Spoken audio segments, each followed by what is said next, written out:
এরকম ভাবে জান্নাতের পানি দিয়ে গোসল করাইছে। হানজালা পাগল ছিল, নবীর প্রেমে শহীদ হলো। হানজালা পাগল ছিল, নবীর প্রেমে শহীদ হলো।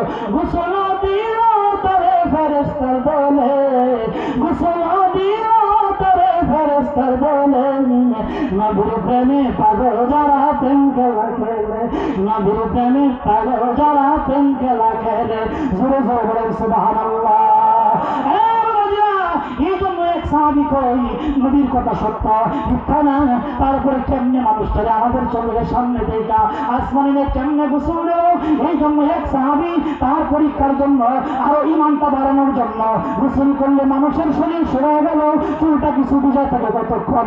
এই জন্য সাহাবী কই দুনিয়ার মানুষ,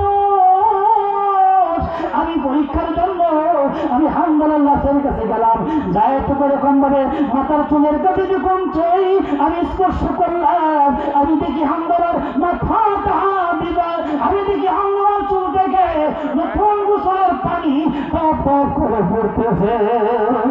এই জন্য বাবাজি বুঝতে বুঝল আল্লাহর নবী এরকম মহাব্বত প্রেম ভালোবাসানো, আল্লাহর নবীর প্রেম ভালোবাসা, আল্লাহর প্রেম ভালোবাসা, কোরআনকে মহাব্বত করলে ভালোবাসতে হয়। এই জন্য বাবাজিরা নবীজির যদি স্বপ্নে দেখতে চাও, নবীজির প্রেম ভালোবাসা অর্জন করতে চাও, কোরআনকে মহাব্বত করো, কোরআন ওয়ালাদেরকে মহাব্বত করো, কোরআনের মাদ্রাসায় কোরআনের জন্য দান খয়রাত করো, নিজের কামাই থেকে কিছু কিছু দান খয়রাত করো, মহাব্বত করে ভালোবাসো। একটা সন্তানকে হাফেজ বানাও, আলেম বানাও, কিয়ামতের মাঠে তোমার সম্পদ হয়ে যাবে। আজকে যেই বাগানে ফুল ফুটলো আপনাদের মেহনত, এই এলাকাবাসীর মেহনত, কালেকশন দান খয়রাত আর রুটি খাওয়ানোর কারণে 4টা ছাত্র পাগড়ি পাইল রে বাবা, 4টা ছাত্রের মাথায় মুকুট পরানো হলো। আয় খেলা আল্লাহ বলি সালমি সাওয়াজ, আয় খেলা আল্লাহ বলি সালমি তোমার দিগারেলা তাজে বলছে তুমি বহার, দিগারেলা তাজে বলছে তুমি দেহার।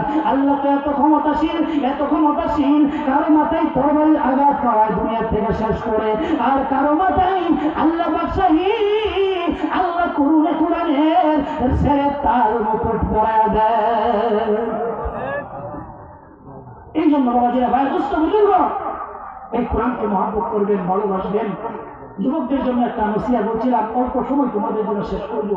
এই শেষ সময় আমার সময় শেষ, এরপরে আমি শেষ করবো। যুবকরা এই কোরআন মহব্বত করবা, ভালোবাসবা, কোরআন ওয়ালা হইবা।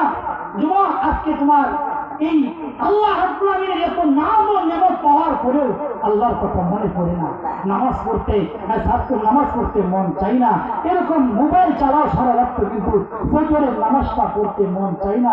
এই যুবক এই ফজরের নামাজ চাইটা মুরব্বী এ ভাবা, এ যুবক ঘুমায় থাকো।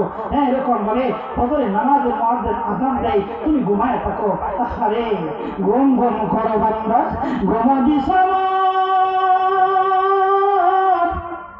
এমন ঘুম ঘুমাইবা তুমি জনমের মতো, এমন ঘুমাইবা তুমি জনমের মতো।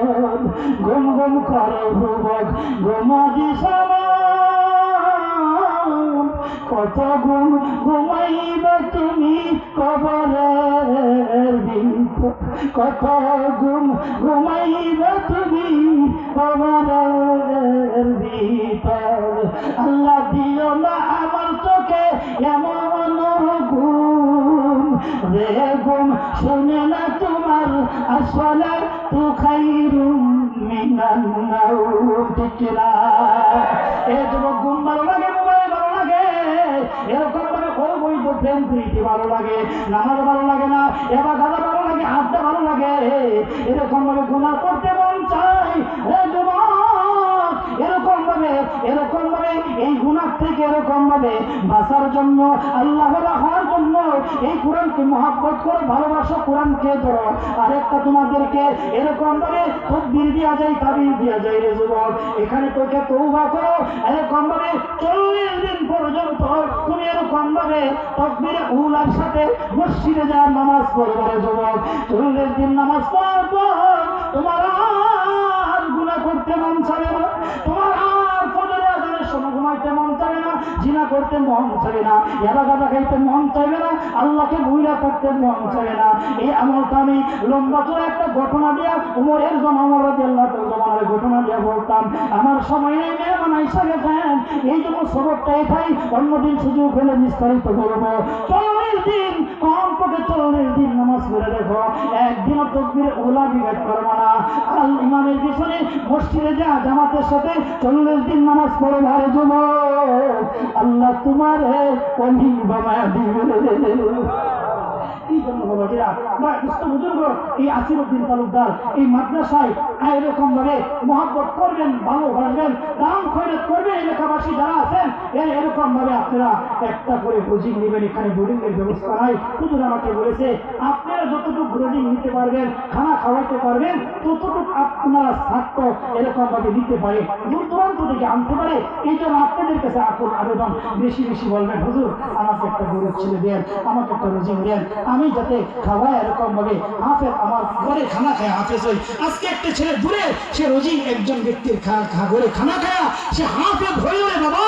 হ্যাঁ, একজন সন্তানকে নিজের বাবা হাফেজ বানায় যতটুকু সওয়াব অর্জন করলো, যার ঘরের খানা খায়া এরকম ভাবে সে হাফেজ হইল, ওই ব্যক্তিরাও সম পরিমাণ সওয়াব পাইল। সুবহানাল্লাহ। এই জন্য যে ব্যক্তি খাওয়াইছে ওই কিন্তু গরিব হয়ে গেছে না, ঠিক না? ও কিন্তু একেবারে গরিব হয়ে গেছে না। এই জন্য আল্লাহ রাব্বুল আমিন এই মেহমানদেরকে, কোরআনের পাখিদেরকে খানা খাওয়াইলে আল্লাহ ওই খাবারের ভিতর, ওই ঘরের ভিতর, ওই রিজিকের ভিতর বরকত দান করেন। বলেন সুবহানাল্লাহ। মায়ের দুস্থ বুজুর্গ, এরকম ভাবে একটা সন্তানকে আপনার মন চাই না? এরকম স্টেজের মধ্যে এরকম ভাবে বড় বড় অলিরা, বড় বড় এরকম ভাবে আলেমরা, বক্তারা এরকম ভাবে পাগড়ি পরায় দাও, মুকুটটা পরায় দাও। এই মুকুটটা আজকে দুনিয়ার জমিনে হুজুরা পড়াইছে আপনার ছেলেকে। আপনি যদি হাফেজের বাবা হন, আলেমের বাবা হন, কাল কিয়ামতের মাঠে, কঠিন কঠিন হাসরের মাঠে মানুষ যখন ইয়া নাফসি করতে থাকবে, সবাই পেরেশান থাকবে, জাহান্নামের আগুনে ভয়ে থাকবে। এই বাবা, সেদিন এরকম ভাবে তুমি হাফেজের মা বাবা হওয়ার কারণে তোমাকে আল্লাহ স্বয়ং নিজ কুদরতি হাতে নূরের পাগড়ি পরিয়ে দিবে। বলেন সুবহানাল্লাহ। আর রাজকীয় রাজসনে সিংহাসনে বসা দিবেন হাজার কোটি মানুষের সামনে। আর আপনার ওই রাজমুকুট থেকে আর ওই চেহারা থেকে এমন সূর্যের মতো, চন্দ্রের মতো নূরের আলো ঝলমল ঝলমল করে জ্বলতে থাকবে। সুবহানাল্লাহ। আসলের মতো মানুষগুলো বলতে থাকবে, ওরা কারা রে, কারা রে, এত দামি মানুষ। আমরা নেতা ছিলাম, আমরা এমপি মন্ত্রী ছিলাম, আমাদের টাকা পয়সা সম্মানের অভাব ছিল না। আজকে আমাদেরকে জাহান্নামের আগুন গ্রাস করার জন্য আসছে। এরকম সূর্যটা আমাদের মাথার উপর আইসা গেছে, পেরেশান হয়ে যাইতেছি। এরকম ভাবে ইয়া নাফসি আল্লাহ বাঁচাও। এত কঠিন মুহূর্তে ওরা কারা রে, স্বর্ণের যায় মুকুট পরিয়া তাদের মতো চার বসে আছে, ওরা কারা রে? তখন বলা হবে এরকম, কেউ কেউ বলবে ওরা রসুল, কেউ কেউ বলবে না ওরা নবী, কেউ কেউ বলবে ওরা হয়তো বড় বড় পীর মাশায়েখ আল্লাহর ওলি। এমন সময় ফেরেশতারা বলবে না রে, এরা কোনো ওলি না, এরা কোনো বুজুর্গ না, এরা কোনো নবী না, রসুল না, এরা কারা রে? এরা হলো হাফেজ আলেমের বাবা মা।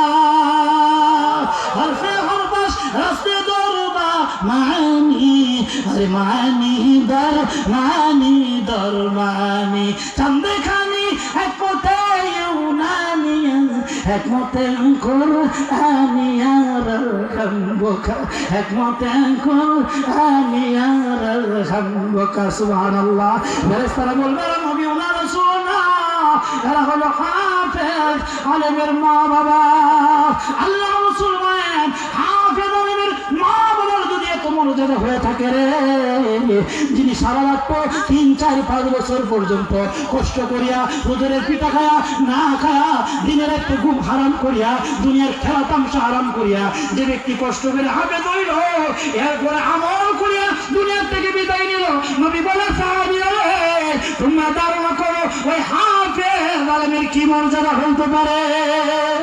এই জন্য বাবা যে বয়োজ্যেষ্ঠ বুজুর্গ একটা সন্তানকে হাফেজ বানান, আলেম বানান, এই মাদ্রাসায় দেন, এলাকাবাসী যারা আছেন তারা কমপক্ষে একজন করে জাগির নেন, যাতে মাদ্রাসার ছাত্রগুলা বাড়ে। দোয়া করেন যাতে আল্লাহ পাক এরকম মাদ্রাসার জায়গাটা এরকম ভাবে চিরস্থায়ী অর্থের ব্যবস্থা করে দেন। আর দোয়া করি এখানে যেন মাদ্রাসাটা 3 তলা 5 তলা একটা ফাউন্ডেশনের ব্যবস্থা হবে, বলেন আমিন। তুমি আমি থাকবো না, কিয়ামত পর্যন্ত এই মাদ্রাসা থাকবে।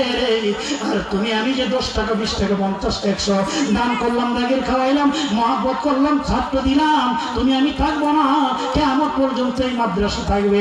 তুমি আমি কবরে শুয়ে শুয়ে সদকায়ে জারিয়া আর সওয়াবগুলো তুমি আমি কবরে পাইতে থাকবো। আর হুজুর ছাত্ররা মিলে দোয়া করবে, ও আল্লাহ যারা মাদ্রাসাকে সহযোগিতা করেছে, দান খয়রাত করেছে, এই পর্যন্ত নিয়ে আসছে, যারা এই মাদ্রাসার জায়গা দিয়েছে, বিল্ডিং দিয়েছে, আমারতের ব্যবস্থা করেছে, শুরু থেকে নিয়ে এই পর্যন্ত যারা দুনিয়া থেকে বিদায় নিয়েছে, প্রত্যেকের কবরগুলো তুমি জান্নাতের বাগান বানায় দাও। আল্লাহ ওই হাফেজদের দোয়ার বরকতে আল্লাহ ওই কবরগুলোকে জান্নাতের বাগিচা বানায় দিবে। এই জন্য বাবাজিরা, বয়োজ্যেষ্ঠ বুজুর্গ, আপনারা এরকম ভাবে মাদ্রাসাকে মহব্বত করবেন, ভালোবাসবেন, দান খয়রাত করবেন, ইনশাল্লাহ করবেন তো, ইনশাল্লাহ মহব্বত করবেন তো, ইনশাল্লাহ আল্লাহ কবুল করে মঞ্জুর করবেন। আমিন।